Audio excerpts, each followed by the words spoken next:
پس آپ صبر کیجئے اس پر جو وہ کہتے ہیں، یعنی آپ کے مخالفین، اور سورج کے طلوع اور غروب ہونے سے قبل اپنے رب کی حمد کے ساتھ تسبیح کیجئے، اور رات کے اوقات میں اور سجدوں کے بعد بھی اس کی تسبیح کیجئے، یعنی نماز کے بعد بھی اللہ تعالی کی تسبیح بیان کیجئے۔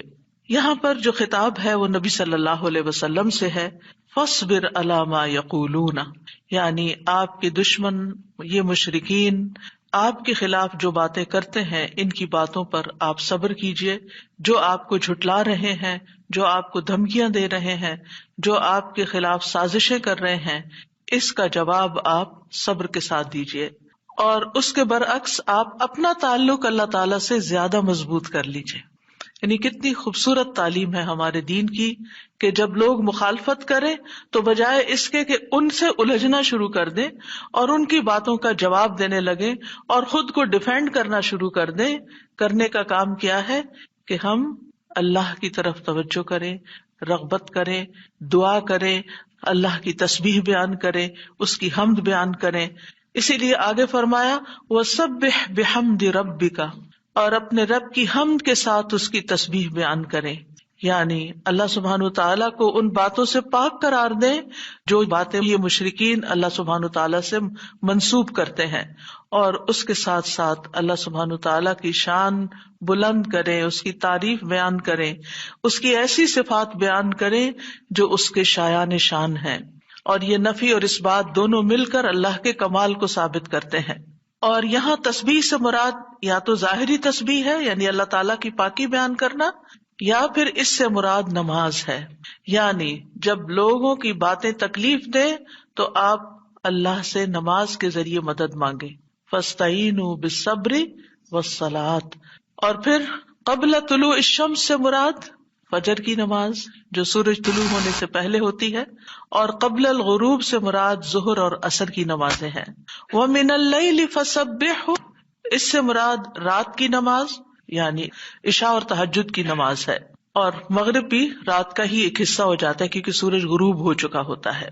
یعنی ان تمام احوال میں اللہ تعالیٰ کی تسبیح بیان کریں، اور تسبیح سے مراد یعنی سورج کے طلوع ہونے اور غروب ہونے سے پہلے جو تسبیحات ہمیں بتائی گئی ہیں وہ پڑھیں، اور اگر اس سے مراد نماز ہے تو پھر اس سے مراد نماز میں اللہ کا ذکر، اور اس کے علاوہ وَأَدْبَارَ السُّجُودِ، اور سجدوں کے بعد بھی۔ ایک معنی اس کا یہ ہے کہ نماز کے بعد کی تسبیحات کا اہتمام کیا جائے۔ بہت سے لوگوں کو دیکھا گیا وہ نماز پڑھتے بس اٹھ جاتے ہیں، تسبیح نہیں کرتے، جبکہ یہاں اللہ سبحانہ وتعالیٰ خاص طور پر حکم دے رہے ہیں کہ نماز کے بعد تسبیح بیٹھ کر کرنی چاہیے، یہ نماز کے بعد کا ذکر ہے۔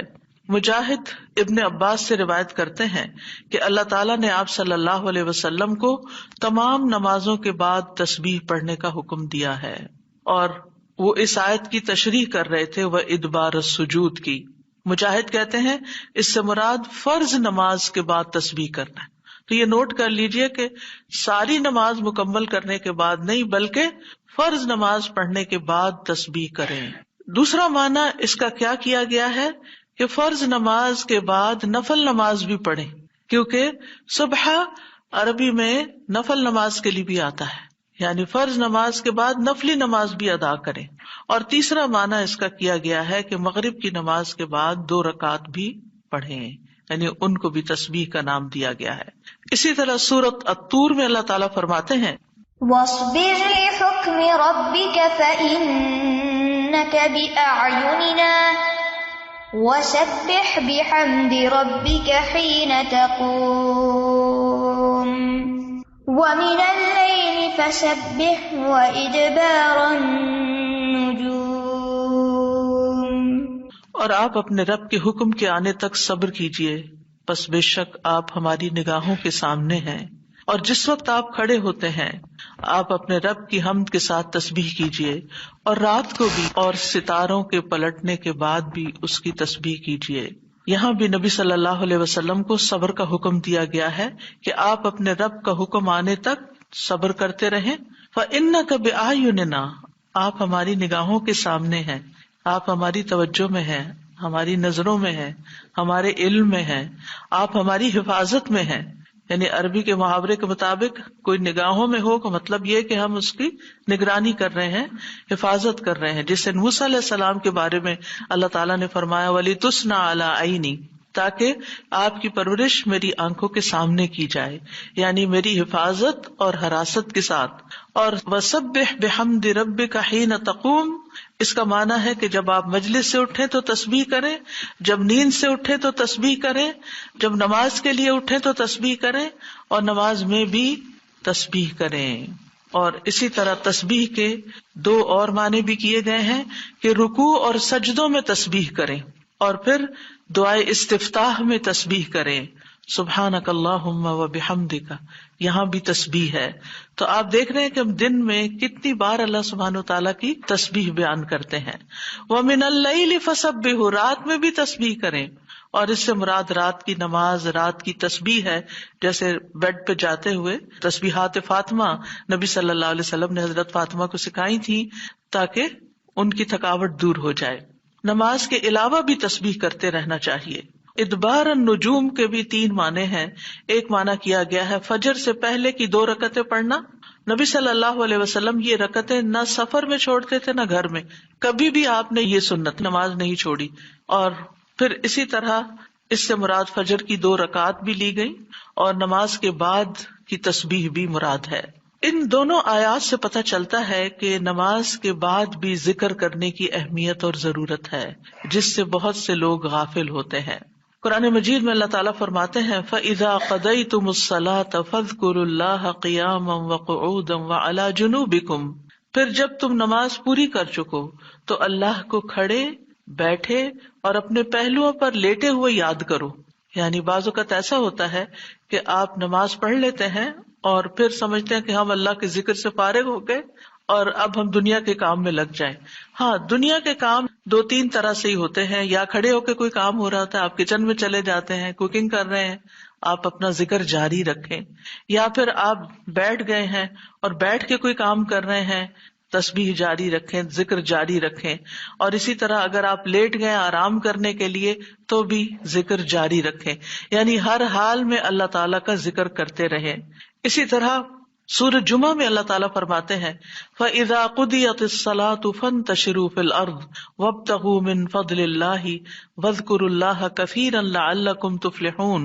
پھر جب نماز پوری کر لی جائے تو زمین میں پھیل جاؤ اور اللہ کے فضل سے تلاش کرو، یعنی اپنے دنیا کا کام کاروبار کرو اور اللہ کو بہت یاد کرو. یعنی اپنے بزنس آورز میں بھی، اپنی جاب پر بھی اللہ کو نہیں بھولنا. کیوں؟ لعلکم تفلحون، تاکہ تم فلاح پاؤ، کامیاب ہو جاؤ. اسی طرح اللہ سبحانہ تعالیٰ رمضان کے روزے مکمل کرنے کے بعد کس چیز کا حکم دیتے ہیں؟ وَلِتُكْمِلُوا الْعِدَّةَ وَلِتُكَبِّرُوا اللَّهَ عَلَىٰ مَا هَدَاكُمْ وَلَعَلَّكُمْ تَشْكُرُونَ. اور تاکہ تم تعداد پوری کرو اور تاکہ تم اللہ کی بڑائی بیان کرو، تکبیرات پڑھو، اور اس پر کہ اس نے تم کو ہدایت بخشی، اور تاکہ تم شکر ادا کرو. اسی طرح حج کے مناسک ادا کرنے کے بعد بھی ذکر کا حکم ہے. فَإِذَا قَضَيْتُم مَّنَاسِكَكُمْ فَاذْكُرُوا اللَّهَ كَذِكْرِكُمْ آبَاءَكُمْ أَوْ أَشَدَّ ذِكْرًا. پھر جب تم اپنے حج کے مناسک پورے کر چکو تو اللہ کو یاد کرو جس طرح اپنے باپ دادا کو یاد کیا کرتے تھے، بلکہ اس سے بھی زیادہ یاد کرنا.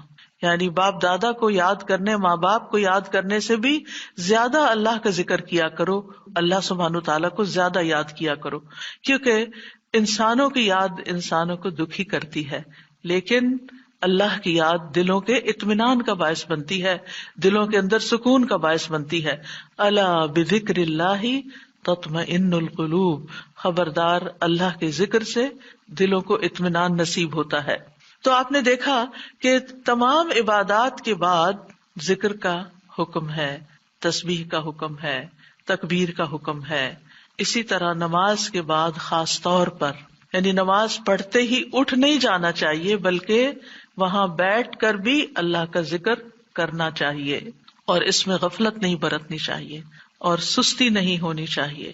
بعض لوگ سلام پھیرتے ہی سنت پڑھنے کے لیے کھڑے ہو جاتے ہیں، جیسے آج کل تراویح میں جلدی ہوتی ہے لوگوں کو، تو بس فرض نماز پڑھی، آیت الکرسی کا بھی ٹائم نہیں ملتا کہ جلدی سے سنت کا ہوتا ہے کہ اگر آیت الکرسی پڑھنے بیٹھ گئے تو سنت رہ جائے گی، امام صاحب تراویح شروع کر دیں گے. تو میں سوچتی ہوں کہ جب گھر سے نکل ہی آئے اللہ کی یاد کے لیے تو کم از کم مسنون مستحب طریقے سے ہی ہم ساری عبادات کریں تاکہ وہ دل کو پھر اطمینان بھی نصیب ہو.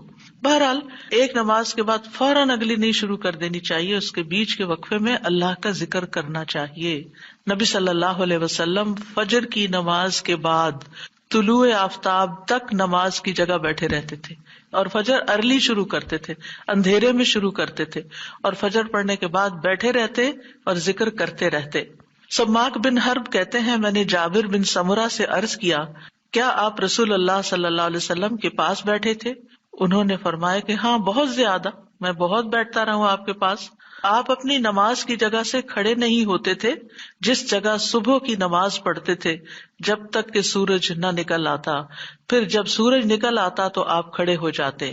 اسی طرح ایک اور روایت میں آتا ہے نبی صلی اللہ علیہ وسلم جب فجر کی نماز پڑھتے تھے تو اپنی جگہ بیٹھے رہتے یہاں تک کہ سورج خوب اچھی طرح طلوع ہو جاتا. تو پھر اس وقت کیا کرتے تھے؟ اشراق کے نوافل. تو اس سے آپ اندازہ لگائیں کیا ہم میں سے کوئی یہ کہہ سکتا ہے کہ میں رسول اللہ صلی اللہ علیہ وسلم سے زیادہ مصروف انسان ہوں، میں زیادہ بزی ہوں، میرے بہت کام ہے، میرے پاس بیٹھنے کا وقت نہیں ہے؟ نہیں، یہ صرف نفس کا دھوکہ ہوتا ہے. نفس ہمیں دھوکہ دیتا ہے کہ دیکھو پہلے تم اٹھے ہو تہجد کے لیے، پھر تم نے پڑھی نماز اور پھر پڑھے اذکار، اور اب تم پھر بیٹھ کے اور انتظار کرو تو اٹھو کچھ اور کام کرو. اچھا میرا وہ کام بھی ہے، میرا وہ کام بھی ہے، اور اس طرح ہم اپنے آپ کو تسلیاں دے کر اپنی جگہ سے اٹھ جاتے ہیں اور ذکر میں کوتاہی کر جاتے ہیں. جبکہ مستحب یہی ہے کہ اسی جگہ بیٹھ کر چاہے آپ تلاوت قرآن کریں، چاہے آپ صبح شام کے اذکار، یہی وقت ہے ان کا سورج نکلنے سے پہلے، اور حفاظت کے لیے جو پڑھتے ہیں وہ انہی اوقات میں پڑھے جاتے ہیں.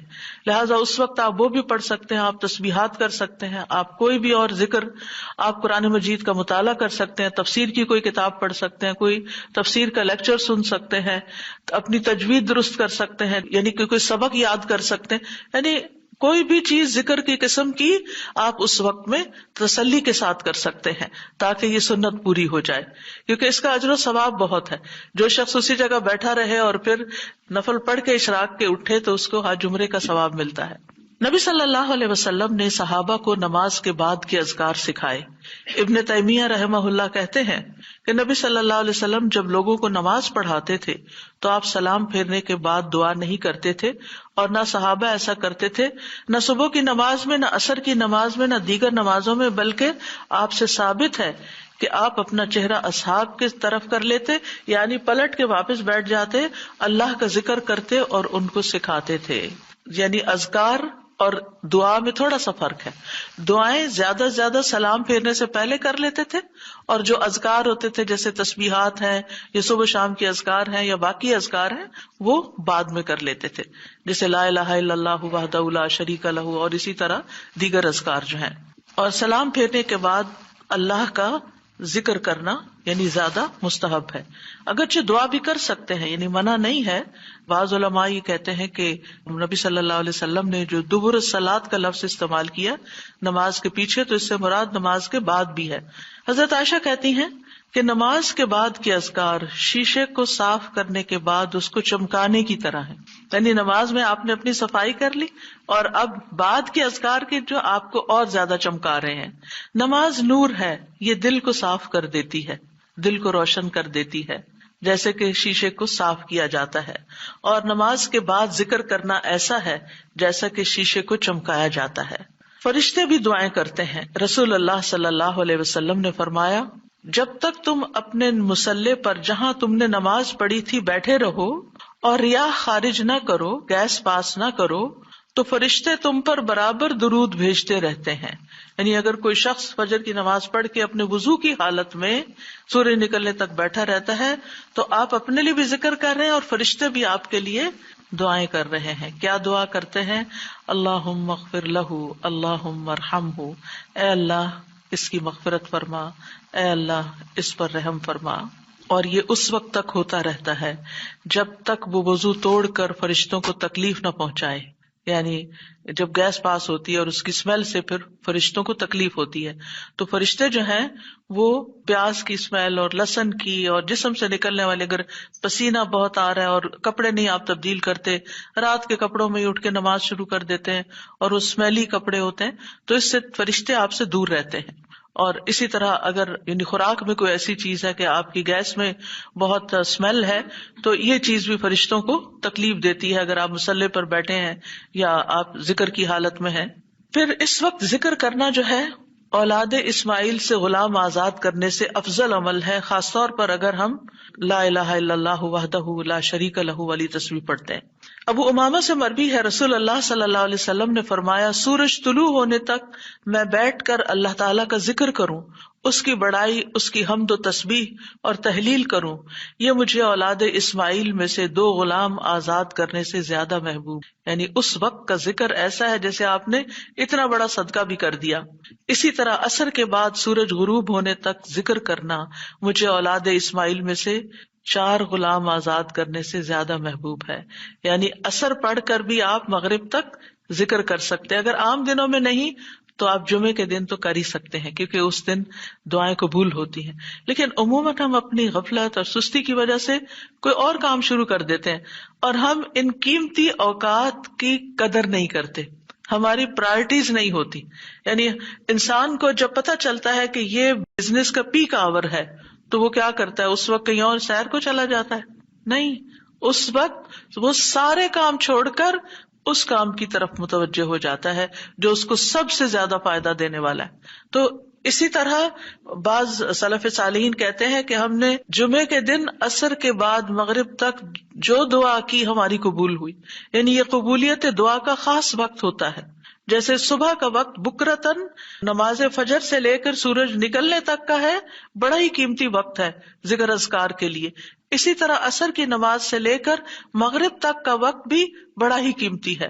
تو اس میں آپ دیکھیے خصوصاً آج کل آپ روزے سے ہیں، روزہ دار کی بھی دعا قبول ہوتی ہے، اور اس میں بھی امت کے نیک لوگوں کا طریقہ یہی رہا ہے کہ وہ روزہ کھلنے سے پہلے سارے کام چھوڑ دیتے تھے اور ذکر اذکار میں مصروف ہو جاتے تھے، دعائیں کرنے میں مصروف ہو جاتے تھے.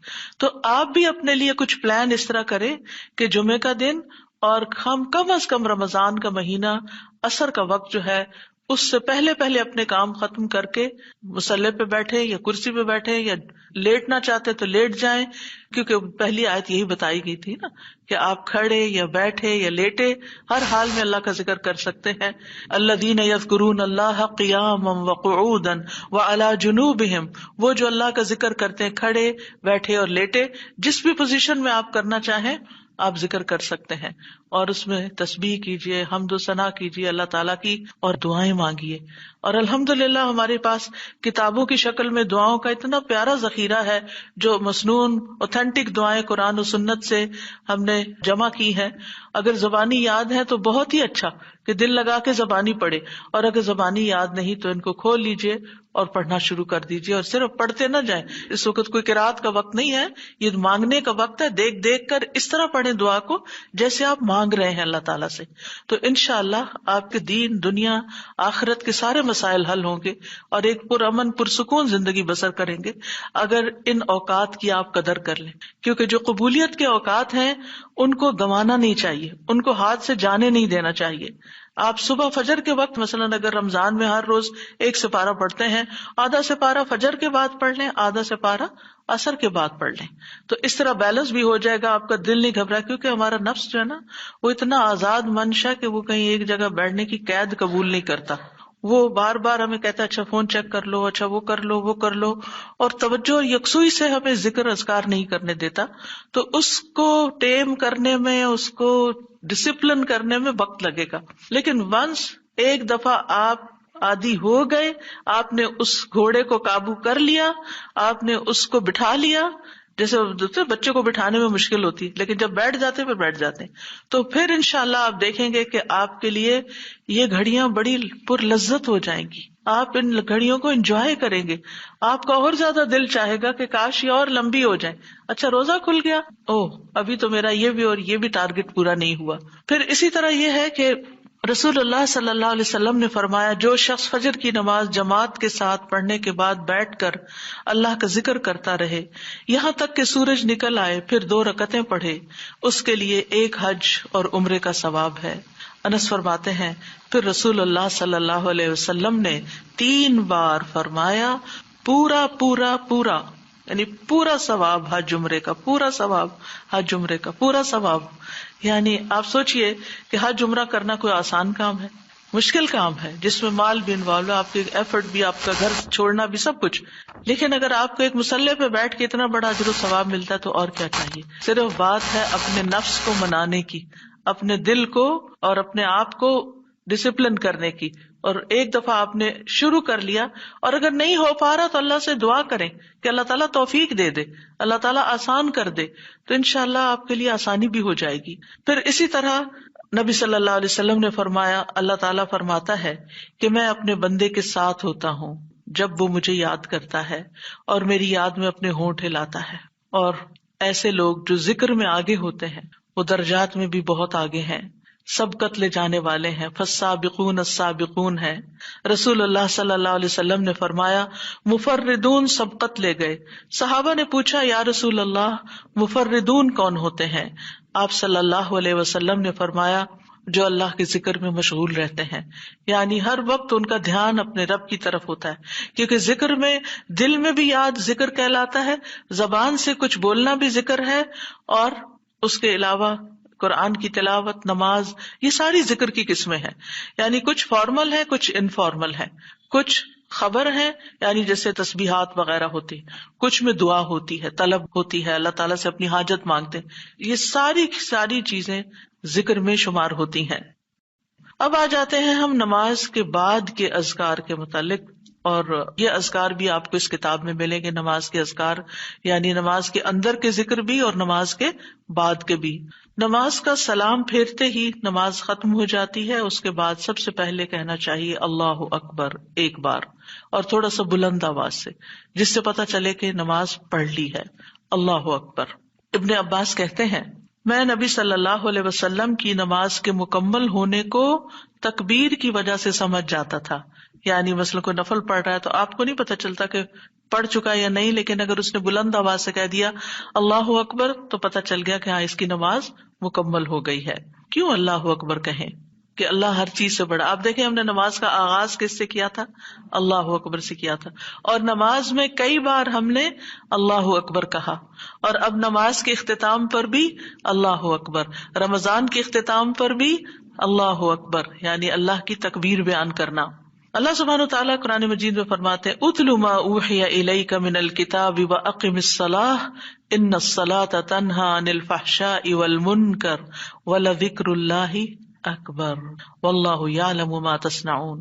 کتاب میں سے جو آپ کی طرف وحی کیا گیا ہے اس کی تلاوت کیجیے اور نماز قائم کیجیے، بے شک نماز بے حیائی اور برائی سے روکتی ہے، اور یقیناً اللہ کا ذکر تو سب سے بڑی چیز ہے، اور اللہ کو معلوم ہے جو کچھ تم کرتے ہو۔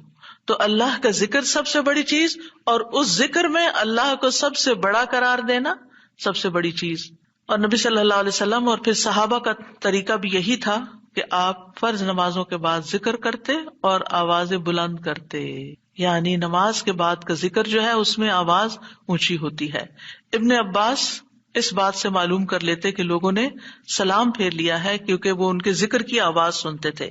یعنی مطلب یہ ہے کہ نماز کے بعد اللہ اکبر بھی اونچی آواز میں، استغفر اللہ استغفر اللہ استغفر اللہ یہ بھی ذرا اونچی آواز میں، یعنی ایک ہوتا ہے سری ذکر یعنی دل ہی دل میں پکارنا، اور ایک ہوتا ہے جاہری جس میں یہ ذکر جو نماز کے بعد ہوتا ہے اس کو تھوڑا اونچی آواز میں کرنا چاہیے، اور جس طرح وتر ختم ہونے کے بعد سبحان الملک القدوس سبحان الملک القدوس سبحان الملک القدوس ذرا اونچی آواز میں کہنا چاہیے۔ تو نبی صلی اللہ علیہ وسلم اس ذکر کو ہمیشہ اونچی آواز میں کرتے تھے، ٹھیک ہے؟ یعنی آپ کی اقتداء، آپ کی پیروی ہر معاملے میں یہ عبادت کے درجات کو بڑھا دیتی ہے۔ اور اس میں ہم یہ بھی دیکھتے ہیں کہ صحابہ کرام جو تھے وہ نبی صلی اللہ علیہ وسلم کی صرف سنت کو نہیں، سیرت کو بھی آگے بیان کرتے تھے کہ آپ نے کوئی کام کیا اور کس طریقے سے کیا، مثلاً ذکر کیا اور کس طرح کیا، بلند آواز سے کیا یا آہستہ آواز سے کیا، بیٹھ کر کیا یا کھڑے ہو کر کیا. اور پھر آپ دیکھیے کہ نماز کے بعد اذکار جو ہیں وہ زیادہ پسندیدہ ہیں، یعنی دعاؤں کی نسبت زیادہ اذکار. ٹھیک ہے. اور پھر اسی طرح آپ دیکھیے کہ دوسرا ذکر جو آپ کریں گے وہ ہے استغفر اللہ 3 بار. استغفر اللہ استغفر اللہ. ثوبان کہتے ہیں رسول اللہ صلی اللہ علیہ وسلم جب اپنی نماز سے فارغ ہوتے تھے تو 3 مرتبہ استغفار فرماتے تھے، 3 بار استغفار کرتے. ولید کہتے ہیں میں نے اوزائی سے پوچھا آپ استغفار کس طرح فرمایا کرتے تھے؟ تو انہوں نے کہا آپ فرماتے تھے استغفر اللہ استغفر اللہ. اب نماز پڑھ لی ہے، استغفر اللہ کیوں؟ اس لیے کہ ہم تو نماز کا حق بھی ادا نہیں کرتے. ہمارا دھیان کہاں سے کہاں چلا جاتا ہے، ہم کئی دفعہ بھول جاتے ہیں، ہمیں سجدہ سہو کرنا تک یاد نہیں رہتا، ہمیں کچھ پتا نہیں ہوتا ہم نے کون سی سورت پڑھی، کیا تلاوت کی. ہو سکتا ہے تلاوت میں کوئی غلطی کر دیں، ہو سکتا ہے کہ تسبیح کی جگہ کچھ اور پڑھ دیں بھول چوک کے. تو ہم نماز کے اندر بھی بہت کچھ غلط کرتے رہتے ہیں جانے انجانے. اور خاص طور پر جن لوگوں نے اپنی نماز کے پروننسیشن کی اصلاح نہیں کی وہ تو کچھ سے کچھ پڑھتے رہتے ہیں بعض اوقات. یعنی پروننسیشن صحیح نہ ہونا جو ہے وہ الفاظ کے مطلب کو ہی بدل دیتا ہے. اس لیے پہلی پرائرٹی میں کوئی ایسا ٹیچر ڈھونڈیے کہ جو آپ کی نماز سن کے اس کا پروننسیشن آپ کو ٹھیک کر دے. بہرحال نماز کے بعد استغفر اللہ استغفر اللہ. اور ایک اور چیز، نماز پڑھنے کے بعد انسان کو ایک فیلنگ ہوتی ہے کہ میں نے کچھ کیا ہے، لیکن جب انسان استغفر اللہ کہتا ہے تو اس میں عاجزی کا اظہار ہوتا ہے کہ اللہ تیرا حق ادا نہیں کیا، مجھے ابھی بھی گناہوں کی بخشش کی ضرورت ہے. اور آپ دیکھیے کہ یہ الفاظ نبی صلی اللہ علیہ وسلم ادا کرتے تھے جن کے اگلے پچھلے سارے گناہ معاف کر دیے گئے تھے. تو جو شخص نماز کے بعد استغفار پڑھتا ہے وہ اپنی نمازوں پر کبھی فخر غرور تکبر نہیں کر سکتا کہ میں بڑا نمازی ہوں، میں بڑا پرہیزگار ہوں، میں بڑا عبادت گزار ہوں. نہیں، وہ یہ دیکھے گا کہ میں نے حق ادا نہیں کیا، میرے سے جو کمی کوتاہی ہوئی ہے اللہ تعالیٰ اس کو معاف کر دے. جو چیز مکمل طور پر ادا کرنی چاہیے تھی اس کو اس طرح نہیں ادا کیا، کچھ نہ کچھ کوتاہی واقع ہو گئی، تو اس بخشش کے طلب کرنے سے اللہ تعالیٰ کوتاہی سے درگزر فرما دے گا انشاءاللہ. اور ویسے بھی استغفار کرنے سے نقص یا کمی کوتاہی جو ہے اس کا ازالہ ہوتا ہے ہماری عام روزمرہ زندگی میں بھی. تیسرا ذکر، اب آپ دیکھ رہے ہیں یہ ذکر ہے، اللہ اکبر بھی ذکر ہے، استغفر اللہ بھی ذکر ہے، اور تیسرا یہ بھی ذکر ہے اللہم انت السلام ومنک السلام تبارکت ذی الجلال والاکرام. اے اللہ تو سراپا سلامتی ہے اور تجھی سے سلامتی حاصل ہوتی ہے، تو بڑی برکتوں والا ہے اے جلال و اکرام والے. یعنی استغفار کے بعد پھر فوراً بعد اللہ تعالیٰ کی تعریف اور یہ ذکر. السلام جو ہے یہ اللہ تعالیٰ کے ناموں میں سے ایک نام ہے جس کا مطلب یہ ہے کہ اللہ تعالیٰ ہر طرح کی آفات سے، عیبوں سے، ہر طرح کے نقص سے سلامت ہے. کوئی چیز اس کو نقصان نہیں دے سکتی، نہ لوگوں کی باتیں جو اللہ تعالیٰ کے خلاف کرتے ہیں، یا لوگوں کے گمان، یا لوگوں کی نافرمانیاں اور گناہ اور عبادت نہ کرنا، اللہ کا حکم نہ ماننا. اللہ تعالیٰ کو کوئی چیز نقصان نہیں دیتی، وہ سلامت ہے، اس کو کسی کی ضرورت ہی نہیں ہے. یہ جو کچھ ہم کرتے ہیں، ذکر ہو عبادت ہو، یہ اپنے ہی فائدے کے لیے کرتے ہیں، اللہ تعالیٰ پر کچھ احسان نہیں ہے. تو ہم یہ کہتے ہیں اللہم انت السلام کہ اللہ تعالیٰ آپ سراسر سلامتی ہیں اور آپ کا ہر فعل جو ہے وہ ظلم سے سلامت ہے، پاک ہے، ہر شر سے پاک ہے. آپ کی تقدیر، آپ کے فیصلے، ہر چیز سلامتی پر مبنی ہے. ومنک السلام، سلامتی تیری ہی طرف سے آتی ہے، یعنی تو ہی سلامتی دیتا ہے یا تو ہی سلامتی کو روک لیتا ہے. سلامتی کا مالک بھی تو ہی ہے، تو سلامت رکھے تو ہم سلامت ہیں. تو یہ تعلق اللہ تعالیٰ سے انسان اپنا ظاہر کرتا ہے کہ انسان اپنے رب کے بارے میں کیا سمجھتا ہے. تبارکتا، تبارکتا کا لفظ برکت سے ہے جس کا مطلب ہوتا ہے کثرت سے کسی چیز کا بڑھنا اور قائم رہنا، یعنی تیری خیرات و برکات بہت زیادہ ہیں. ذل جلال والاکرام، اے عزت اور جلال والے. جلال کا مطلب ہے عظمت، بڑائی، اور اکرام کا مطلب ہے احسان. یعنی تو اپنے بندوں کو عزت و اکرام دیتا ہے، اپنے رسولوں کو، اپنے انبیاء کو اور اپنے صالح بندوں کو تو ہی عزت اور اکرام اور برکتیں عطا کرتا ہے، ساری نعمتیں تیری ہی طرف سے ہیں. اور یہ کتنا خوبصورت ذکر ہے جو ہم ہر نماز کے بعد کرتے ہیں، یا جو نہیں کر رہے انہیں لازماً کرنا چاہیے، کہ اللہ سبحانہ وتعالیٰ سے ہم اپنے اچھے گمان کا اظہار کرتے ہیں اور ایک طرح سے انڈائریکٹلی سلامتی اور برکت طلب بھی کرتے ہیں. آپ دیکھیے عموماً ہم جب کسی چیز کے اندر فائدہ دیکھتے ہیں تو ہم خیر اس سے وابستہ کر لیتے ہیں، یہ ہے تو کام ہوگا، یہ نہیں تو کام ہی نہیں ہوگا. مثلاً آپ کوئی قلم خریدتے ہیں اور اس سے لکھنا شروع کرتے ہیں اور آپ کو اچھا لگتا ہے، یا آپ اس سے جو لکھنا چاہتے تھے آرٹیکل یا کوئی چیز یا نوٹس اپنے تو بڑے اچھے لکھ پاتے ہیں، تو آپ کہنے لگتے ہیں یہ قلم بڑا مبارک ہے. ٹھیک ہے بھائی، قلم اچھا ہے، فائدہ دے رہا ہے آپ کو، لیکن اصل تو اللہ نے آپ کے لیے یہ وسیلہ بنایا کہ اس نے آپ تک یہ پہنچایا. تو اصل برکت اور خیر اور سلامتی کا منبع اللہ رب العزت کی ذات ہے. چیزوں کے ساتھ مت چمٹ جائیے اور ان پر اتنے ڈپینڈنٹ نہ ہو جائیں کہ اللہ کو بھول جائیں اور اللہ تعالیٰ کی نعمت اور اللہ تعالیٰ کا احسان یاد نہ کریں. تو اس لیے ہر نماز کے بعد ہم اس بات کا اقرار کرتے ہیں کہ ساری برکتیں تیری ذات سے ہیں یا رب، ساری سلامتی تیری طرف سے ہے یا رب، عزت اور اکرام تیری ہی طرف سے ہے یا رب، تو ہی جس کو چاہے اس پر احسان فرماتا ہے، لہٰذا ہم یہ سب کچھ تجھ سے ہی طلب کرتے ہیں. پھر آپ دیکھیے چوتھا ذکر ہے لا الہ الا اللہ وحدہ لا شریک لہ لہ الملک ولہ الحمد وہو علی کل شیء قدیر. یہ بھی آپ 3 بار پڑھ سکتے ہیں، یہ بھی ذکر ہے، یعنی 3 مرتبہ اللہ تعالی کی توحید کا اقرار. مغیرہ بن شعبہ جو وحی کے کاتب تھے ان سے مروی ہے کہ معاویہ رضی اللہ عنہ نے مغیرہ کو لکھا کہ کوئی حدیث جو آپ نے رسول اللہ صلی اللہ علیہ وسلم سے سنی ہو وہ مجھے لکھ کر بھیجیں.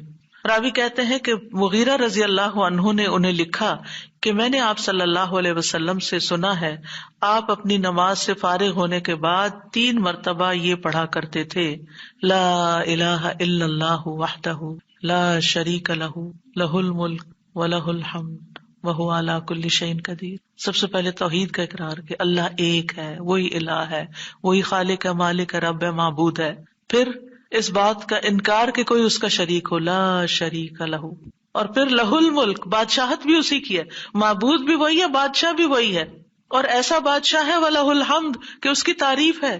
دنیا کے بادشاہوں کا حشر ہوتا دیکھا ہے آپ نے، ان کے ساتھ کیا کیا جاتا ہے، لیکن اللہ سبحانہ تعالیٰ کی بادشاہت پر کوئی آنچ نہیں آتی، کوئی اس کو ہلا نہیں سکتا، کوئی اس کو نقصان نہیں دے سکتا، کوئی اس پر باتیں نہیں بنا سکتا، کوئی اس کا نقص نہیں نکال سکتا کہ اللہ تعالیٰ نے آسمان میں یہ کیا چیز بنا دی، زمین میں کیا بنا دی. نہیں، وَلَهُ الْحَمْدُ، اسی کی ہے تعریف. یعنی ایسا بادشاہ کہ جو قابل تعریف ہے، اور ایسا بادشاہ کہ وَهُوَ عَلَى كُلِّ شَيْءٍ قَدِيرٌ. دنیا کے بادشاہ انتہائی بس لاچار ہوتے ہیں، ان کے ہاتھ میں کچھ نہیں ہوتا، وہ انسانوں کے محتاج ہوتے ہیں، انسانوں کی خدمت کے، انسانوں کی مدد کے، انسانوں کے مال کے محتاج ہوتے ہیں. یہ بادشاہت کیا بادشاہت ہے جس کی ساری ڈیپینڈنسی لوگوں کے اوپر ہے. تو اصل بادشاہت تو اللہ کی ہے کہ جو ہر چیز پر پوری قدرت رکھتا ہے. تو آپ اس احساس کے ساتھ اگر اللہ تعالیٰ کا یہ ذکر کرتے ہیں تو آپ کا دل ایک سکون سے بھر جائے گا، ایک خوشی سے بھر جائے گا کہ میں ایسی ہستی کو جانتی ہوں، ایسی ذات کو جانتی ہوں کہ جو اتنی خوبیوں کی مالک ہے. کیونکہ یہ انسان کی فطرت میں ہے، انسان کی نفسیات میں ہے کہ وہ کسی چیز کی تعریف کر کے خوش ہوتا ہے، اور عام طور پر ہم صرف سامنے نظر آنے والی چیزوں کی تعریف کر کر کے خوش ہوتے رہتے ہیں، اور تھوڑے دن کے بعد وہ بھی خراب ہو جاتی ہے، وہ تعریف بھی ساتھ ہی چلی جاتی ہے. انسان ہے تو مر جاتے ہیں، ان کے اعمال ہے تو ختم ہو جاتے ہیں، اور کبھی وہ اچھے ہوتے ہیں اور پلٹ بھی جاتے ہیں. وہ کہاں گئی تعریفیں؟ جوان ہے تو بڑھاپے میں ساری تعریفیں چلی گئی، مالدار تھے تو غریب ہوئے تو ساری تعریفیں چلی گئیں. اسی طرح علم ہے اور جنون لاحق ہو گیا تو ساری تعریفیں چلی گئیں، سب کچھ الٹ گیا. اور دنیا کے یہ سارے نظارے آپ نے دیکھے ہوں گے کہ جب ہر نعمت لوگوں پر الٹ جاتی. اسی لیے ہم دعا کرتے ہیں نا کہ اللہم انی اعوذ بک من زوال نعمتک، کہ اللہ نعمتوں کے زوال سے بچانا. یہ انتہائی تکلیف دہ چیز ہے، لیکن یہ ایک دنیا کا قانون ہے، یہ سب کچھ ہوتا ہے اور ہماری آنکھیں دیکھتی ہیں. لیکن اللہ سبحانہ وتعالی ان سب چیزوں سے پاک ہے، اس کو کوئی زوال نہیں اور اس کا کوئی کچھ بگاڑ نہیں سکتا، اور وہ ہر چیز پر پوری طرح قادر ہے، جو چاہے کر سکتا ہے، اور تعریف اسی کے لیے ہے.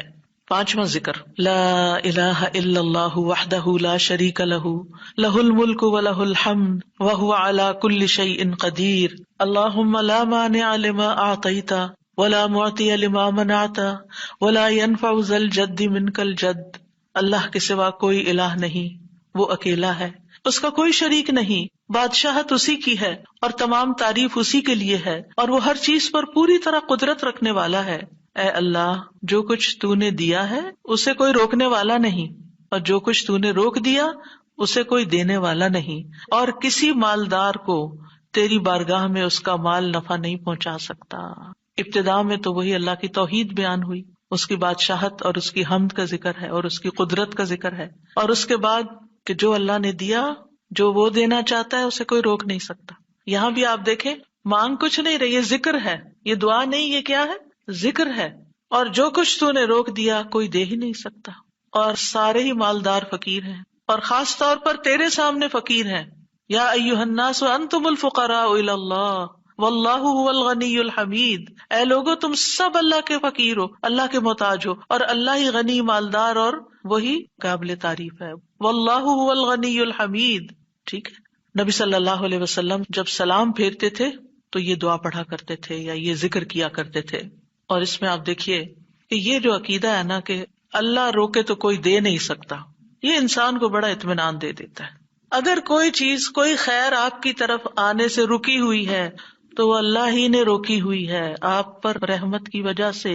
بدگمان نہ ہو اس سے، کسی وجہ سے رکی ہوئی ہے. آپ کسی کی کوئی اچھی چیز دیکھتے ہیں، کسی کا مینشن دیکھتے ہیں تو سوچتے ہیں کتنا خوش قسمت ہے، کتنے بڑے گھر میں رہتا ہے. کسی کے پاس فراری دیکھتے ہیں تو آپ کہتے ہیں واہ کتنا خوش قسمت ہے.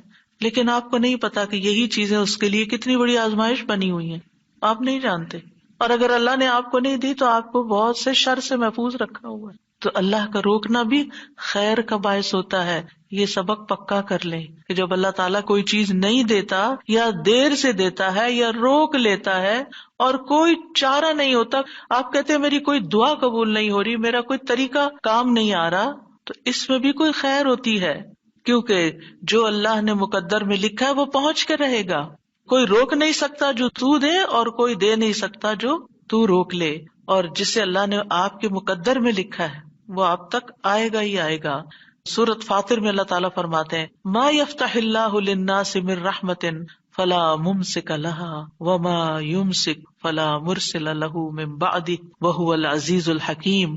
جو کچھ اللہ لوگوں کے لیے رحمت میں سے کھول دے اسے کوئی بند کرنے والا نہیں، اور جو وہ بند کر دے اس کے بعد اسے کوئی کھولنے والا نہیں. حدیث میں آتا ہے ما اصابک لم یکن لیخطئک وانما اخطأک لم یکن لیصیبک. جو کچھ تمہیں پہنچا وہ تم سے خطا ہونے والا نہیں تھا، اور جو نہیں ملا وہ ہرگز ملنے والا نہیں تھا. قرآن مجید میں سورۃ الرعد میں اللہ تعالیٰ فرماتے ہیں وَإِذَا أَرَادَ اللَّهُ بِقَوْمٍ سُوءًا فَلَا مَرَدَّ لَهُ. جب اللہ کسی قوم کے ساتھ برائی کا ارادہ کر لیتا ہے تو اس کو کوئی پھیرنے والا نہیں، کوئی سپر پاور اس ملک کی مدد نہیں کر سکتی اگر اللہ نے اس کے لیے جنگ کا فتنہ یا کسی اور طرح کی کوئی آزمائش لکھی ہے. یہ اللہ کے فیصلے ہوتے ہیں. یا اللہ نے کسی قوم کو تباہ کرنے کا فیصلہ کر لیا ہو تو کوئی اس کو روک نہیں سکتا. لہٰذا ہمیں اللہ پر ہی بھروسہ کرنا چاہیے، اور ہر حال میں ایسی پریشان کن باتوں پر اللہ تعالیٰ ہی کی طرف رجوع کر لینا چاہیے. یاد رکھیے اگر کوئی چیز نہیں ملی تو اللہ تعالیٰ کو الزام مت دیں، اللہ تعالیٰ سے ناراض نہیں ہو، اللہ تعالیٰ سے بدظن نہیں ہو. یہ روکنا اس کی رحمت ہے. انسان اگر ان دو جملوں پر ایمان لے آئے تو پھر اس کا مکمل بھروسہ اللہ کی ذات پر ہو جائے گا. وہ رزق کے بارے میں اللہ پر ہی توکل کرے گا، نقصان کو دور کرنے اور بھلائی کو پانے کے لیے اللہ پر ہی بھروسہ کرے گا. وہ اللہ کو اپنے لیے کافی سمجھے گا. یعنی جہاں کہیں دل چھوٹا ہوا، جہاں کہیں کوئی پریشانی آئی، کہتے حسبی اللہ و نعم الوکیل. اللہ کار ساز یعنی کام بنانے والا اللہ ہی میرے لیے کافی ہے، وہ میرا کام بنائے گا، وہ میری مشکل آسان کرے گا. تو یہ توحید ربوبیت اور الوہیت پر مشتمل جملے ہیں. ابن تیمیہ کہتے ہیں یہ حدیث دو عظیم اصولوں پر مشتمل ہے. نمبر 1 توحید ربوبیت، اور وہ ہے جسے اللہ دینا چاہے اسے کوئی روک نہیں سکتا، اور جسے وہ روک دے اسے کوئی نہیں دے سکتا. بس بندہ اللہ ہی پر توکل کرتا ہے اور اسی سے مانگتا رہتا ہے، کیونکہ دینا جو اس نے ہے. تو پھر کسی اور سے کیوں مانگے گا، کسی اور سے توقع لگا کے کیوں بیٹھ جائے گا، کسی اور کے در پہ کیوں جائے گا. اس کو پتا ہے صرف اللہ ہی نے کرنا ہے جو کرنا ہے. اس سے عقیدہ توحید پکا ہوتا چلا جاتا ہے کہ صرف اللہ ہی نے کرنا ہے. اور توحید الوہیت ولا ينفع ذا الجد منك الجد. عام طور پر انسان یہ سمجھتا ہے میرے پاس مال ہے، مجھے کوئی مشکل نہیں، یعنی جب کوئی کام سامنے آتا ہے نا تو فوراً دیکھتا ہے کتنا ہے بینک میں، کتنا کیش رکھا ہے، کیا ہے میرے پاس، کتنی پراپرٹی ہے، یعنی فوراً انسان کا دماغ گھوم کے اس طرف چلا جاتا ہے نا، بہت ہے، انف ہے، کام ہو جائے گا۔ اللہ چاہے گا تو ہوگا، صرف آپ کے مال سے کچھ نہیں ہوتا۔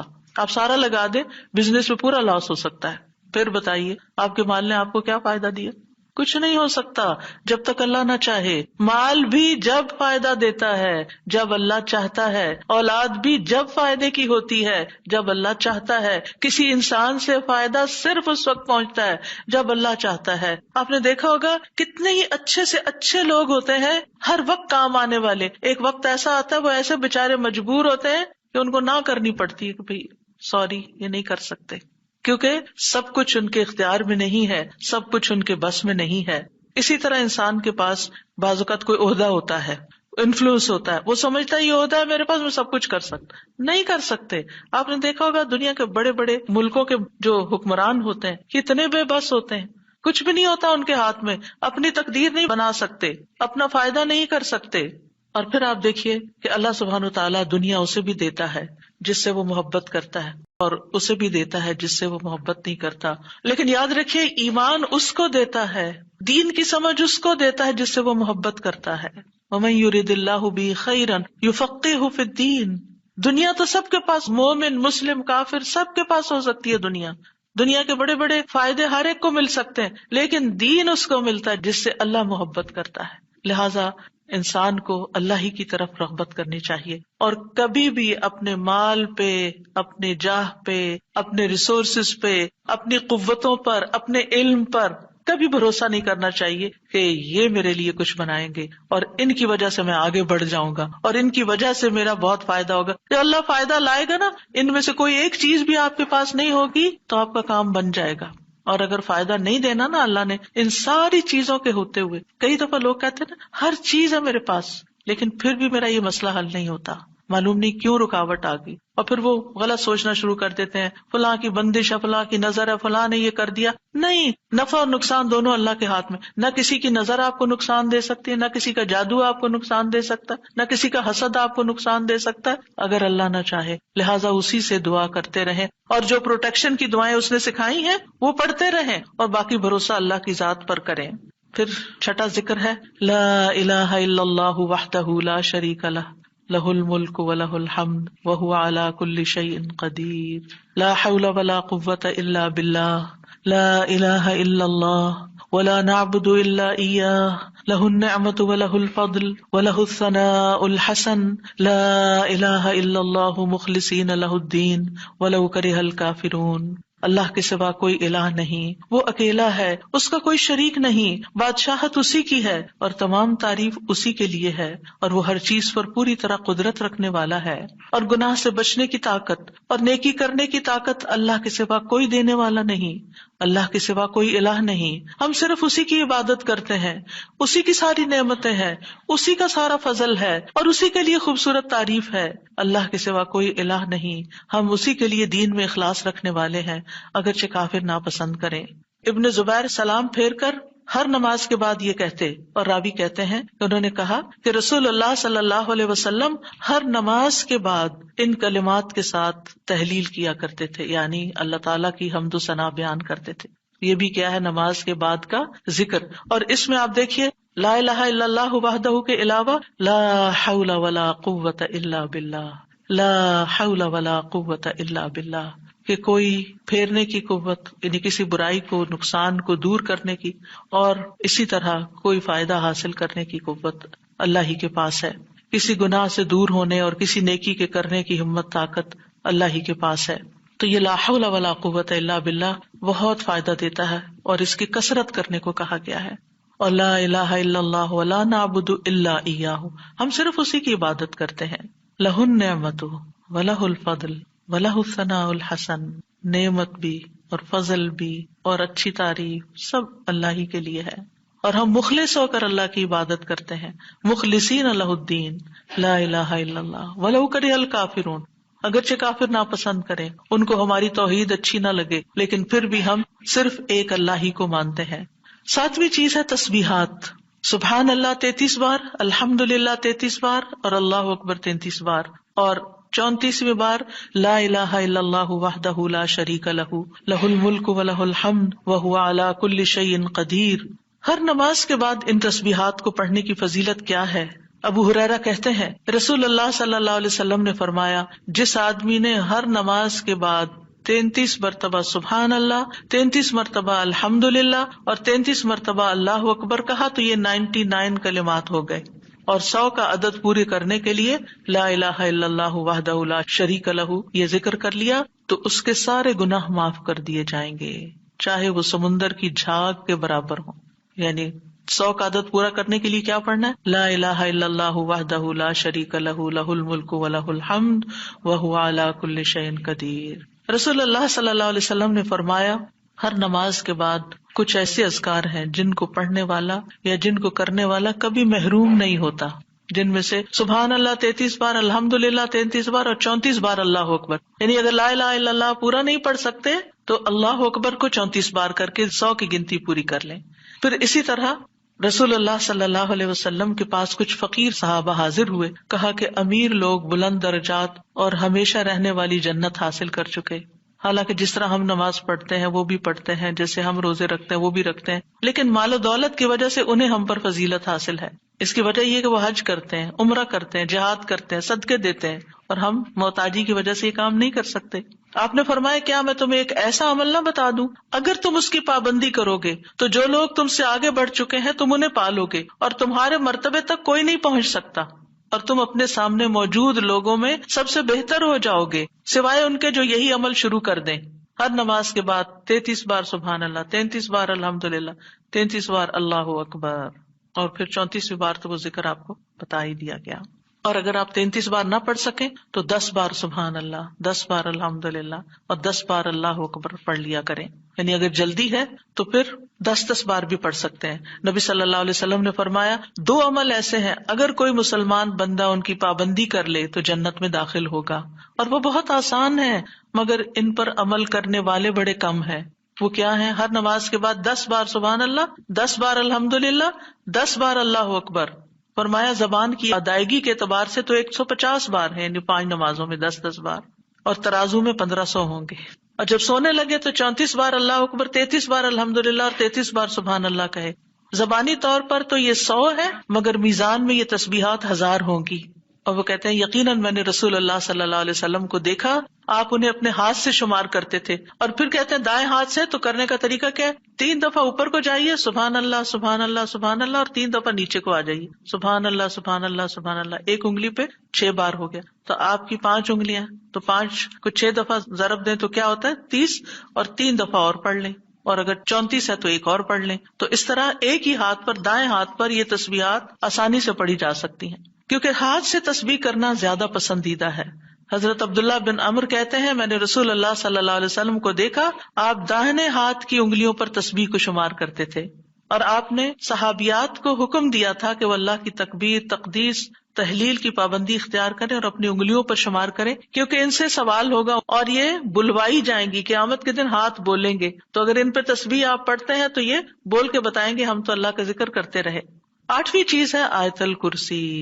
اللہ لا الہ الا هو الحی القیوم لا تأخذہ سنۃ ولا نوم لہ ما فی السماوات وما فی الارض من ذا الذی یشفع عنده الا بإذنہ یعلم ما بین ایدیہم وما خلفہم ولا یحیطون بشیء من علمہ الا بما شاء وسع کرسیہ السماوات والارض ولا یؤودہ حفظہما وہو العلی العظیم.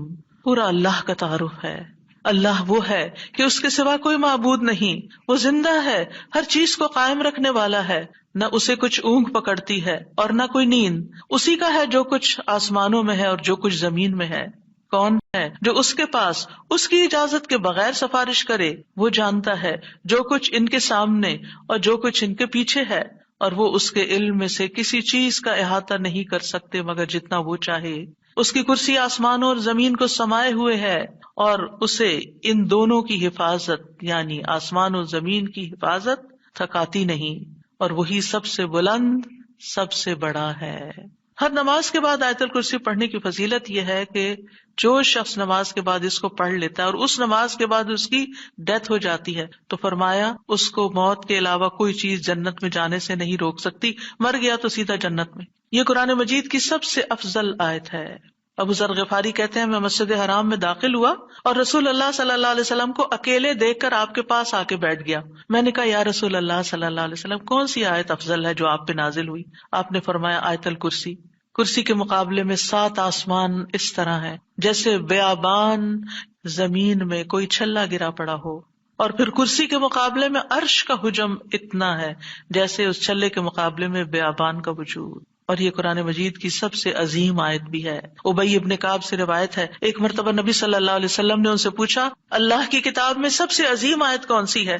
انہوں نے کہا اللہ اور اس کا رسول ہی زیادہ جانتے ہیں۔ آپ نے یہ سوال کئی مرتبہ دہرایا تو ابی ابن کعب نے کہا آیت الکرسی۔ یہ سن کر آپ نے فرمایا ابو المنذر تمہیں تمہارا علم مبارک ہو، اس ذات کی قسم جس کے ہاتھ میں میری جان ہے، عرش کے پائے کے پاس یہ اللہ بادشاہ کی پاکیزگی بیان کرتی ہوگی، اس کی ایک زبان اور 2 ہونٹ ہوں گے، یعنی جو لوگ اس پڑھیں گے وہ ان کے حق میں ایک طرح سے گواہ ہوگی۔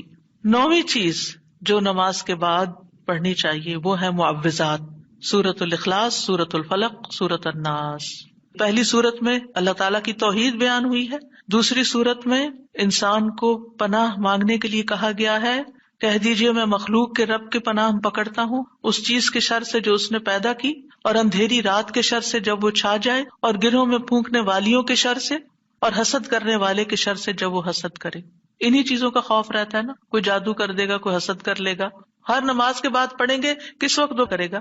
اس کو تو آپ موقع ہی نہیں دے رہے کہ وہ جادو کرے یا آپ سے حسد کرے۔ ہر 2 نمازوں کے بیچ میں جو کوئی ایسا فتنہ فساد آیا اس کا ازالہ ہوتا چلا جائے گا۔ عقبہ بن عامر کہتے ہیں کہ رسول اللہ صلی اللہ علیہ وسلم نے مجھے حکم دیا تھا کہ میں ہر نماز کے بعد معوذات پڑھا کروں، یعنی یہ تینوں صورتیں پڑھا کروں۔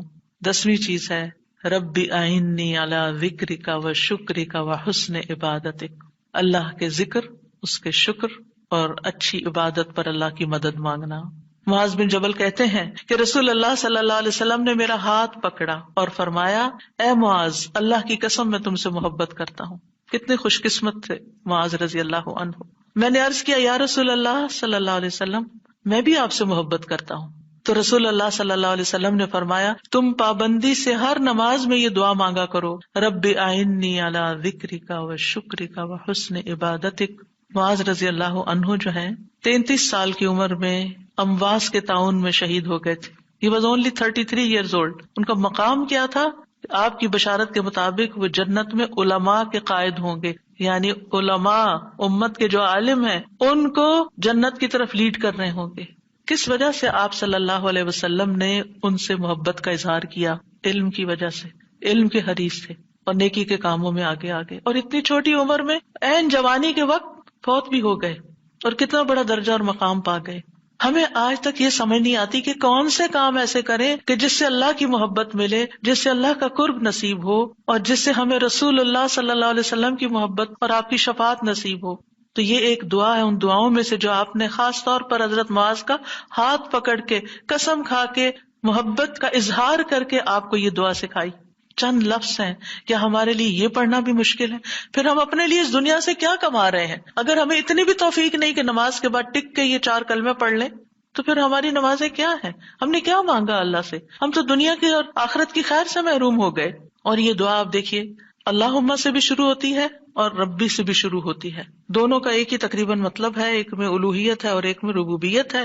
یعنی میں اللہ سے درخواست کرتا ہوں کہ اے اللہ مجھے اپنے ذکر پر، اور ذکر میں قرآن، نماز، تحلیل، تسبیح، استغفار، درود، سب چیزیں شامل ہیں، اللہ مجھے توفیق دے، اور پھر وہ شکر کی بھی توفیق۔ اور آپ دیکھیے کہ جب ہم دعا مانگتے ہیں نا کہ اللہم اعنی علی ذکرک، تو مطلب یہ ہے کہ ہماری زبان جو ہے وہ آپ کی اطاعت کرتی رہے، وہ کلمات بولتی رہے جس سے آپ کا ذکر ہوتا رہے۔ یعنی ایک تو ہے یہ مسنون اذکار ان کا پڑھنا، اور ایک یہ ہے کہ اللہ تعالیٰ کی نعمتوں کا ذکر کرنا، اللہ تعالیٰ کے احسانات کا ذکر کرنا، اللہ تعالیٰ کی قدرت کی نشانیوں کا ذکر کرنا، اللہ کے فضل کا ذکر کرنا۔ وَأَمَّا بِنِعْمَةِ رَبِّكَ فَحَدِّثْ، یہ بھی ذکر ہے۔ آپ اپنے بچوں کے ساتھ بات کر رہے ہیں اور اللہ تعالیٰ کے بارے میں کوئی بات کر رہے ہیں، دین کے بارے میں کوئی بات کر رہے ہیں، تو یہ بھی ذکر میں شمار ہو. تو اللہ مجھے توفیق دے، اللہ میری مدد کر. کیونکہ ہمارے پاس وقت بھی ہوتا ہے، ہمارے پاس صلاحیت بھی ہوتی ہے، لیکن ہم توجہ نہیں کرتے، ہم کرتے نہیں ہے کام، کیونکہ توفیق نہیں ہوئی نا. تو ہر نماز کے بعد، چونکہ فرض کے بعد دعا قبول ہوتی ہے، تو یہ دعا مانگنے کو کہا گیا. اور بعض کہتے ہیں اس کو سلام پھیرنے سے پہلے بھی پڑھ سکتے ہیں، جیسے ربی جعلنی پڑھتے ہیں. یا اور کل جو میں نے آپ کو دعائیں بتائی تھی آخر میں نماز کے اختتام پر سلام سے پہلے، وہ سب مسنون اذکار تھے. لیکن علماء نے اس کے علاوہ جیسے ربی جعلنی مقیم الصلاۃ، یہ نبی صلی اللہ علیہ وسلم نے نہیں سکھائی ہمیں کہ نماز کے بعد ضروری یہی پڑھی جائے. لیکن علماء نے کہا کہ جیسے اللہ کی حمد و ثنا ہوتی ہے تشہد میں، پھر اس کے بعد درود شریف ہے، اور پھر اس میں والدین اور اولاد دونوں کے لیے دعا ہے، تو یہ پڑھ لیں. اس کے علاوہ جو چاہے قرآنی اور مسنون دعا یہاں بیٹھ کے پڑھیں، کیونکہ نماز کے اندر دعا مانگنا نماز کے بعد کی دعا سے افضل ہے. قبولیت کے زیادہ چانسز ہیں، جس سے اکثر لوگ غافل ہیں. سلام پھیرنے سے پہلے اللہم انی اسألک الجنۃ واعوذ بک من النار 3 دفعہ یہ پڑھ لیں. جو آپ کا دل چاہے پڑھیں، بس اردو میں نہیں، عربی میں یاد کریں کچھ دعائیں، قرآنی دعائیں، مسنون دعائیں اس وقت پڑھتے رہیں. تو پھر دوسرا ہے وشکر کا. شکر کہاں سے ادا ہوتا ہے؟ زبان سے بھی ہوتا ہے، لیکن اس کا اصل مقام دل ہے، تو دل سے اٹھتا ہے. ذکر کی بات کر کے ہم نے کہا کہ یا اللہ ہماری زبان کو اپنی اطاعت کی توفیق دے، اور شکر کی بات کر کے ہم نے کہا کہ اللہ ہمارے دل کو اپنے ذکر کی توفیق دے، اپنی یاد کی توفیق دے، اور شکر ادا کرنے کی توفیق دے. یعنی میں ساری ظاہری اور باطنی نعمتوں پر اللہ کا شکر ادا کرنے کی توفیق مانگتا ہوں. یہ مطلب ہے اس دعا کا. زبان کا شکر کیا ہے کہ بندہ اللہ کی نعمتوں کا ذکر کرتا ہے، اور اعضاء سے شکر کیا ہے کہ بندہ اللہ کی اطاعت کے کام کرتا ہے. کیونکہ اللہ تعالیٰ نے آل داؤد کو کیا کہا تھا؟ اعملوا آل داؤد شکرا وقلیل من عبادی الشکور. اے داؤد کے گھر والو، شکر ادا کرنے کے لیے عمل کرو، اور میرے بندوں میں کم ہی شکر گزار ہیں. اللہ کا شکوہ ہے بندوں سے، کم ہی شکر گزار. کیوں؟ اس لیے کہ شیطان نے کہا تھا وَلَا تَجِدُ أَكْثَرَهُمْ شَاكِرِينَ، کہ انسانوں کی اکثریت کو آپ شکر کرنے والا نہیں پائیں گے. اور وَلَقَدْ صَدَّقَ إِبْلِيسُ ظَنَّهُ، ابلیس نے اپنا گمان سچ پایا کہ بندوں کو شکر سے ہٹا دیا. تو شکر کی توفیق مل جائے تو پھر شکر ادا کیا جائے. اور یہ شکر کا سلسلہ تو کہیں ختم ہوتا ہی نہیں، کیونکہ اتنی نعمتیں ہیں کہ ہم گن ہی نہیں سکتے. ابن رجب کہتے ہیں کہ دین میں یا دنیا میں اللہ کی ہر نعمت جو بندے کو حاصل ہوتی ہے، اس میں نعمت کا شکر ادا کرنے کی ضرورت ہوتی ہے. پھر جو شکر کی توفیق ملتی ہے اس پر بھی شکر ادا کرنے کی ضرورت ہے. یعنی شکر پر بھی شکر، یہ ایک اور نعمت ہے، اس میں دوبارہ شکر ادا کرنے کی ضرورت ہے. پھر دوبارہ شکر کیا تو ایک اور نعمت مل گئی، اب کیا ہے؟ ایک اور دفعہ شکر کریں. اور یہ سلسلہ ہمیشہ جاری رہتا ہے، یعنی شکر کا سلسلہ کبھی ختم نہیں ہونا چاہیے، شکر کرتے ہی چلے جائیں. وحسن عبادتک، اور اپنی خوبصورت عبادت کی توفیق عطا فرما. اور خوبصورت عبادت اسی وقت ہو سکتی ہے جب اس میں اخلاص ہو، اور نبی صلی اللہ علیہ وسلم کی اتباع ہو، اطاعت ہو. اطاعت اعضاء سے کی جاتی ہے، یعنی ہمارے اعضاء، ہاتھ پاؤں، ہمارا جسم یہ عبادت میں مشغول ہوتا ہے. بعض اوقات ہم ڈھیروں عبادت کر لیتے، ڈھیر سارے نفل پڑھ لیتے، بہت کچھ کر لیتے، لیکن اس کو کوئی کوالٹی نہیں ہوتی. یہاں یہ نہیں کہا گیا کہ کثیر عبادتک، یہاں کیا کہا گیا؟ حسن عبادتک، کہ اللہ خوبصورت عبادت کی توفیق دے. امام ابن تیمیہ کے بارے میں آتا ہے کہ جب وہ قید ہوئے تو اپنے سجدوں میں یہ دعا پڑھا کرتے تھے، اللہم اعنی علی ذکرک و شکرک و حسن عبادتک. کیونکہ اللہ کی توفیق کے بغیر ہم یہ کام نہیں کر سکتے. جس کی زندگی میں ذکر آ گیا، جس کی زندگی میں شکر آ گیا، اور جس کی زندگی میں خوبصورت عبادت آ گئی، وہ خوش قسمت ترین انسان ہے، اس کو سبھی کچھ مل گیا. اور جو ان چیزوں سے محروم ہے پھر ہر خیر سے محروم ہے، چاہے دنیا کی قارون جیسی دولت اس کے پاس کیوں نہ ہو، پوری دنیا اس کی فین ہو، اس کی تعریفیں کرے اور اس کی فدائی شدائی ہو، کوئی فائدہ نہیں ہے. ایک اور دعا ہے رب قنی عذابک یوم تبعث عبادک، اے میرے رب مجھے اس دن کے عذاب سے بچانا جس دن تو اپنے بندوں کو اٹھائے گا. 3 بار یہ دعا، اے اللہ ہمیں اس دن کے عذاب سے بچانا جس دن تو اپنے بندوں کو اٹھائے گا. 1 دفعہ بھی پڑھی جا سکتی، 3 دفعہ کی شرط نہیں ہے. برا بن عازب کہتے ہیں جب ہم رسول اللہ صلی اللہ علیہ وسلم کے پیچھے نماز پڑھتے تھے تو ہم آپ کی دائیں طرف کھڑے ہونے کو پسند کرتے تھے تاکہ آپ ہماری طرف رخ کر کے متوجہ ہوں. برا کہتے ہیں میں نے آپ کو فرماتے ہوئے سنا، یعنی آپ پلٹ رہے تھے اور کہہ رہے تھے رب قنی عذابک یوم تبعث عبادک. یہ رات کو سوتے ہوئے بھی پڑھا کریں اور نمازوں کے بعد بھی کہ اللہ اس دن کے عذاب سے بچا لینا جس دن تو بندوں کو دوبارہ پیدا کرے گا. 13 اللہم اغفر لی ما قدمت وما اخرت وما اسررت وما اعلنت وما اسرفت وما انت اعلم به منی انت المقدم وانت المؤخر لا الہ الا انت. اے اللہ میرے وہ گناہ بخش دے جو میں پہلے کر چکا، جو میں نے بعد میں کیے، اور جو چھپے ہوئے کیے اور جو ظاہر میں کیے، اور جو میں حد سے بڑھا رہا اور وہ جن سے تو مجھ سے زیادہ باخبر ہے. تو ہی نیکی اور خیر میں آگے کرنے والا اور پیچھے کرنے والا ہے، تیرے سوا کوئی معبود نہیں. نبی صلی اللہ علیہ وسلم سلام پھیرنے کے بعد یہ دعا پڑھا کرتے تھے، یعنی اس دعا کے بارے میں ثابت ہے کہ سلام کے بعد پڑھا کرتے تھے. تو اللہم اغفر لی ما قدمت. بات یہ ہے کہ جو نیک لوگوں کی نیکیاں ہوتی ہیں وہ مقربین کے گناہ شمار ہوتے ہیں، یعنی ان کا اسٹینڈرڈ اور ہائی ہوتا ہے نا، ان کی کوالٹی اور اچھی ہوتی ہے. تو اس لیے نبی صلی اللہ علیہ وسلم کے گناہ کوئی نہیں تھے کہ جس کے لیے آپ بخشش مانگتے تھے. ایک تو ہمیں سکھانے کے لیے، اور دوسرا یہ ہے کہ نیکیوں میں سے جو کم درجے کی نیکیاں ہوں ان پر بھی. وما اخرت، اور جو عبادت مجھ سے تاخیر ہوئی، کوتاہی ہوئی، جو میں نے لیٹ کی، جس کا حق ادا نہیں کیا. وما اسررت، جو میں نے چھپایا، جو میرے دل میں وسوسے اور خیالات آئے. بعض اوقات نماز کے اندر وسوسے آنا شروع ہو جاتے ہیں، تو یا اللہ تو اس کو بھی معاف کر دے. وما اعلنت، اور جو میں نے ظاہراً کیے، یعنی وہ اقوال افعال جو سب کے سامنے، لوگوں کے سامنے کوئی بری مثال پیش کی. یعنی یہ نبی صلی اللہ علیہ وسلم کے نہیں، یہ ہمارے لیے ہے کہ ہم بعض اوقات ایسی بات کر جاتے ہیں، ایسا کام کر جاتے ہیں جو دوسروں کو پٹ آف کر دیتا ہے نیکی کے کاموں سے، یا ان کو دین سے ہٹا دیتا ہے، یا اور اسی طرح کی غلطیاں ہم کرتے ہیں. اور پھر آپ دیکھیے کہ نبی صلی اللہ علیہ وسلم کی ہمبلنس بھی اس سے پتہ چلتی ہے کہ کتنے آپ ہمبل تھے، کہ سارا کچھ کر کے، بہترین عبادت کر کے پھر بخشش بھی مانگ رہے ہیں. اور پھر آپ دیکھیے کہ وما اسرفت، ہر معاملے میں ہم حد سے پار ہو جاتے ہیں، خوشی میں، غم میں، بے صبری میں، ہر چیز میں. تو اس کی بھی دعا ہے یہ کہ اللہ جہاں بھی میں حد لمٹ کراس کر رہا ہوں، اللہ مجھے وہ کراس کی بھی لمٹ کے آگے جو غلط کام کیا ہے مجھ سے تو وہ بھی معاف کر دے. اور وما انت عالم بہ منی، اور جو تو مجھ سے زیادہ جانتا ہے. یعنی خاص کے بعد عام کا بھی ذکر ہے، یعنی میں نے تو مانگ لیا جو مجھے سمجھ آتی تھی، اب اس کے علاوہ بھی جو کچھ ہے اس کو بھی آپ معاف کر دیجیے. اور پھر انت المقدم و انت المؤخر. دوسرے روایت میں انت المقدم والمؤخر بھی آتا ہے، جس کو تو چاہتا ہے آگے بڑھا دیتا ہے نیکی میں، جس کو تو چاہتا ہے پیچھے کر دیتا ہے. یعنی یہ نہ سوچیے کہ آج میں اگر نیکیوں میں آگے ہوں تو ہمیشہ ایسے ہی رہوں گی، ہمیشہ ڈرتے رہا کریں، پیچھے بھی ہو سکتے ہیں. تو یا اللہ تو مجھے آگے ہی رکھنا، مراد یہ ہے. اور اگر نبی صلی اللہ علیہ وسلم کے بارے میں ہے تو آپ کی نبوت سب سے آخر میں تھی، وہ ایک پازیٹو سینس میں ہے، انت المقدم و انت المؤخر. اور پھر اسی طرح یہ ہے کہ قیامت کے دن سب سے پہلے آپ اٹھائے جائیں گے، حالانکہ دنیا میں آپ کی نبوت سب سے آخر میں تھی.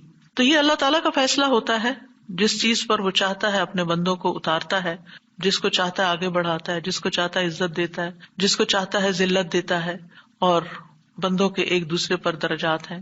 نمبر 14 سبحانک اللہم و بحمدک استغفرک و اتوب الیک. یہ مجلس کے اختتام پر بھی اور نماز کی دعاؤں کے اختتام پر بھی. پاک ہے تو اے اللہ، تیری ہی حمد ہے، میں تجھ سے بخشش مانگتا ہوں، تیری ہی طرف میں رجوع کرتا ہوں. یہ اچھے عمل پر مہر لگانے والے کلمات ہیں. حضرت عائشہ سے روایت ہے کہ رسول اللہ صلی اللہ علیہ وسلم جب کسی مجلس میں بیٹھتے یا نماز پڑھتے یا کچھ کلمات پڑھتے، حضرت عائشہ نے ان کے بارے میں پوچھا تو آپ نے فرمایا اگر کسی شخص نے اس مجلس میں اچھی باتیں کی ہوں گی تو یہ کلمات قیامت تک ان باتوں کے لیے مہر بن جائیں گے، اور اگر اس نے اس مجلس میں کوئی فضول بات کی ہے تو یہ اس کے لیے کفارہ بن جائیں گے. اور اس کے دیگر روایات بھی ہیں، یعنی دیگر طرق بھی ہیں اس دعا کے. اور پھر ایک اور دعا، رب اغفر لی وتب علی انک انت التواب الغفور. اے اللہ تو مجھے بخش دے اور میری توبہ قبول کر، بے شک تو بہت توبہ قبول کرنے والا، بہت بخشش فرمانے والا ہے. فجر اور مغرب کی نماز کے بعد کا خاص ذکر لا الہ الا اللہ وحدہ لا شریک لہ لہ الملک ولہ الحمد یحیی ویمیت وہو علی کل شیء قدیر. اللہ کے سوا کوئی الہ نہیں، وہ اکیلا ہے، اس کا کوئی شریک نہیں، بادشاہت اسی کی ہے، تمام تعریف اسی کے لیے ہے، اور وہ ہر چیز پر پوری قدرت رکھنے والا ہے. اور سلام کے بعد تشہد کی حالت میں اگر آپ بیٹھے بیٹھے یہ ذکر کرتے ہیں، یعنی مصلی سے اٹھنے سے پہلے یہ ذکر کرتے ہیں، تو نبی صلی اللہ علیہ وسلم نے فرمایا جس نے نماز مغرب اور صبح کی نماز کے بعد اتحیات میں اٹھنے سے پہلے اپنی ٹانگ کو دوہرا کیے ہوئے یعنی جس پوزیشن میں آپ بیٹھے اسی پوزیشن میں بیٹھے بیٹھے 10 بار یہ ذکر کیا، اللہ تعالیٰ اس کے لیے 10 نیکیاں لکھ لیتا ہے، 10 گناہ اس سے دور کر دیتا ہے، 10 درجے اس کے بلند کر دیتا ہے، اس کے لیے ہر بری چیز سے حفاظت، شیطان مردود سے پناہ دینے والے یہ کلمات ہوتے ہیں۔ کوئی گناہ سوائے شرک کے اس کو نہیں پہنچتا، اور یہ اس روز عمل میں سب لوگوں سے افضل ہوتا ہے۔ یعنی صبح کے وقت اگر کوئی یہ پڑھ کے اٹھتا ہے مصلی سے تو یہ سب لوگوں سے افضل ہوتا ہے، سوائے اس شخص کے جس نے اس کے برابر یا اس سے زیادہ ان کلمات کو پڑھا ہو۔ اور ایک اور روایت میں ہے جو یہ 10 مرتبہ مغرب کے بعد پڑھے گا، اللہ اس کی حفاظت کے لیے اسلحہ بردار فرشتے بھیجے گا جو اس کی صبح تک شیطان سے حفاظت کریں گے۔ اللہ تعالیٰ سے دعا ہے کہ اللہ تعالیٰ ہمارے ان اعمال کو قبول کرے اور ہمیں اس ذکر کی توفیق دے۔ میں یہ پڑھتے ہوئے سوچ رہی تھی کہ جو شخص یہ ساری دعائیں پڑھے نماز کے بعد، اس کے پاس فضول کام کرنے کا کون سا وقت باقی بچے گا۔ وآخر دعوانا ان الحمد للہ رب العالمین۔ سبحانک اللہم وبحمدک، اشہد ان لا الہ الا انت، استغفرک واتوب الیک۔ السلام علیکم ورحمۃ اللہ وبرکاتہ۔